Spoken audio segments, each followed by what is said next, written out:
السلام عليكم ورحمة الله وبركاته. الحمد لله وكفى وسلام على عباده الذين اصطفى. أما بعد فأعوذ بالله من الشيطان الرجيم. وكان حقا علينا نصر المؤمنين. صدق الله العظيم. محترم दोस्त আজিজ ও বুজুর্গ আর এবং আমার নজওয়ান ভাই ও বন্ধু ও আল্লাহ পাক পরবর্তীকার আলামিন তাবারক ওয়া তাআলার দরবার ও লাখ কোটি শুকরিয়া যে আল্লাহ রাব্বুল ইজ্জতে আমরারে সুস্থ শরীরে সুস্থ জ্ঞানে রাখছেন। সেই মহান আল্লাহ রাব্বুল ইজ্জতের দরবারে আমরা যে যেখানে আছি শুকরিয়াতন হিসাবে বলবো আলহামদুলিল্লাহ। আর আপনারা কমেন্টের মধ্যে কমপক্ষে আলহামদুলিল্লাহ বলিয়া যাবেন বলে আমার আশা আছে। দোস্ত হল বুজুর্গ হল, আমরা যদি কোনো হক মাত মাতি, ন্যায়ের মাত মাতি, আর হকর উপরে থাকার কারণে দুশ্মনে যদি আমারে গালিয়ায়, তা আমার করণীয় কিতা? আমাদের করণীয় হইল, আমরা নবীজির আদর্শ হইল, আমরা আকাবিরিন হলর আদর্শ হইল, তুমি তারে গাইল দিয়া বদলা দিও না, তুমি সবর করিলাও। তুমি হকর মাত মাতিছ, নিয়ার মাত মাতিছ, দুশ্মনে আপনার যে সময় গালিয়ার ও সময় আপনি সবর যদি করে নিতে পারেন, রব্বুল আলামিন তাবারাকা ওয়া তাআলা আল্লাহর পক্ষ থেকে বদলা লইব আর ফেরেশতার দ্বারা গালির বদলা দেওয়াইব। সুবহানাল্লাহ। একটা ছোট মোটো ওয়াকা আছে নবী সাল্লাল্লাহু আলাইহি ওয়াসাল্লামের যুগর, শুনলে আপনারা ভালো করে বুঝতে পারবা। ঘটনাটা হইল এইভাবে, একদিন নবী করিম সাল্লাল্লাহু আলাইহি ওয়াসাল্লাম এবং আবু বকর সিদ্দিক রাদিয়াল্লাহু তাআলা আনহু রাস্তা দিয়ে যাইতেছেন। এমত অবস্থায় এক ইহুদি নবীজির দুশমন, আবু বকর রাদিয়াল্লাহু তাআলা আনহুর দুশমন এক ইহুদি আবু বকর রাদিয়াল্লাহু তাআলা আনহুকে অন্যায়ভাবে গালিগালাজ শুরু করে দিল। হযরত আবু বকর সিদ্দিক রাদিয়াল্লাহু তাআলা আনহু ভাবলেন, আমি কোনো দোষ করি নাই, আমি কোনো ভুল করি নাই, এই ইহুদি দুশমন কেন আমার গালিগালাজ করতেছে? আবু বকর মনে মনে থাকলেন, সবর করলেন, ধৈর্য ধরলেন, গালির কোনো প্রতি উত্তর দিলেন না।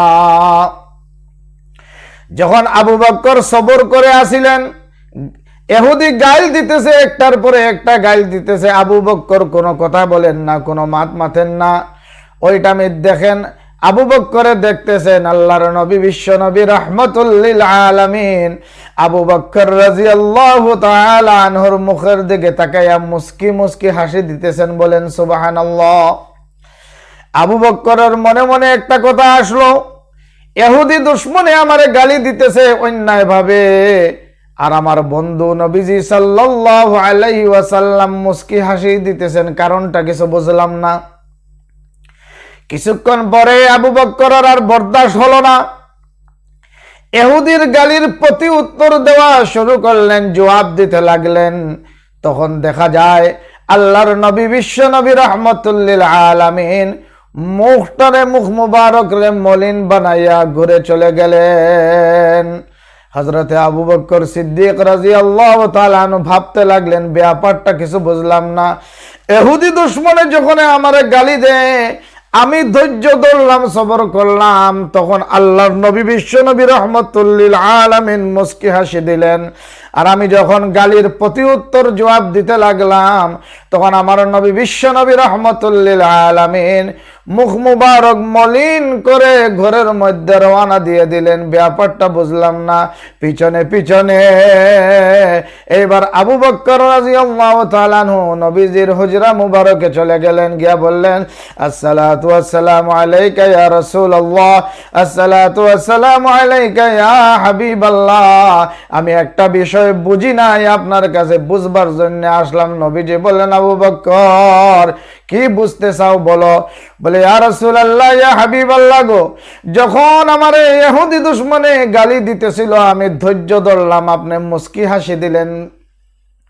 হাসি দিলেন, কারণটা বুঝলাম না। বলে হে আমার আবু বকর, কারণ তুমি বুঝো নাই, যখন এহুদি দুশমন তোমারে গালি দিতেছে তুমি যখন সবুর করছিলে, ধৈর্য ধরছিলে, আমি দেখতেছিলাম আল্লাহ রাব্বুল আলামিনের পক্ষ হইতে ফেরেশতাগণ তোমার হয়ে এহুদি দুশমনের গালির প্রতি উত্তর দিতেছেন। তাই আমার কাছে অনেক ভালো লাগছিল যে আমার আবু বকরের কারণে ফেরেশতাগণ প্রতি উত্তরে জবাব দিতেছেন, আমার কাছে ভালো লাগছিল, তাই আমি মুস্কি হাসি দিয়েছিলাম। আবু বকর বললেন, ইয়া রাসূলুল্লাহ, ইয়া হাবিবাল্লাহ গো, এটা তো বুঝে নিলাম, কিন্তু আমি যখন জবাব দিতে লাগলাম, ইহুদিকে গালির প্রতি উত্তর দিতে লাগলাম, তখন তো আপনি খুশি হওয়ার কথা, আপনি বেজার হয়ে ঘরে রওনা দিলেন কেন? বলে যখন আবু বকর তুমি গালির প্রতি উত্তর বা জবাব দিতে লাগছিলে, তখন ফেরেশতাগণ প্রতি উত্তর দেওয়া বন্ধ করে চলে গেল।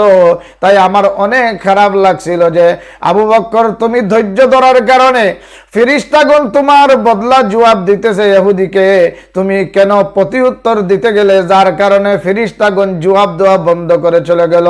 আমার ভাইরা বাবারা, আমার খাস করে নজওয়ান ভাইরা গো, এই জন্য আমরা মনে রাখবো, এই ঘটনা থেকে আমরা শিক্ষা হাসিল করব।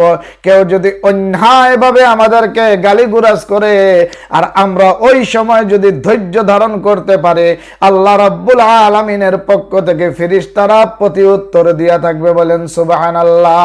যারা যারা শুনবেন ভালো লাগবে, অন্য যুবক ভাই বোনদের কাছে শোনার জন্য ব্যবস্থাটা করে দিবেন এবং কমপক্ষে কমেন্টের মধ্যে সুবহানাল্লাহ একবার বলে যাবেন। আল্লাহ রাব্বুল আলামিন আমাদের সবাইকে শোনার চাইতে বলার চাইতে বেশি বেশি করে আমলের তৌফিক দান করুক।